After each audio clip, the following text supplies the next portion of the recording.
সপরিবারে যখন এক হয়ে দীপার জন্য কেক কাটছিল, ঠিক তারপরেই চারু দীপাকে সূর্য এবং তার মেয়ে বিয়ের কার্ডটা দেয়। হ্যালো বন্ধুরা, চলে এলাম তোমাদের মাঝে অনুরাগের ছোঁয়া ধারাবাহিকের আরো একটি আপডেট ভিডিও নিয়ে।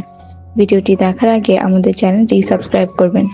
দীপাকে অভিনন্দন জানানোর জন্য সবাই তাকে সারপ্রাইজ দেয় এবং কেক কাটার আয়োজন করে।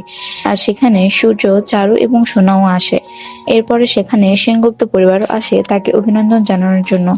সবকিছু পেরিয়ে যখন কেক কাটার সময় হলো, তখন জয়ী সেখানে ছিল না। তারপর সে একদিক থেকে দীপাকে মা বলে ডেকে ওঠে।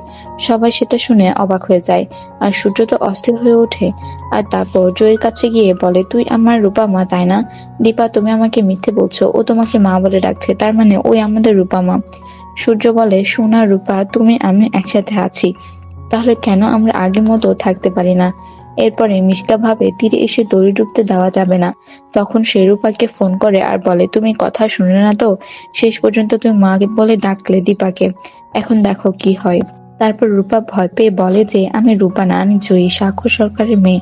এরপর তারা সবাই কেক কাটে এবং সবাই খায়, কিন্তু সোনা খায় না। এদিকে জয় লুকিয়ে তাদেরকে দেখছে। আর ঠিক তখনই চারু সবার আনন্দটা ভণ্ডুল করে দেয়। সে দীপার কাছে যায় এবং তাকে ফুল দিয়ে শুভেচ্ছা জানায়। আর তারপরে সে দীপাকে বলে, তোমাকে সবকিছুর দায়িত্ব নিতে হবে। এমনিতেও বিগ বং এর অর্ডারটা পাবে, কিন্তু তোমাকে সব রান্নাগুলো করতে হবে। আর দীপা কিছুই বুঝতে পারে না। তখন চারু বলে, ফাইনালি আমি মিসেস সেনগুপ্ত হতে চলেছি। আমাদের বিয়ের কার্ড, সূর্য আর আমার বিয়ের ডেট ফাইনাল হয়ে গেছে।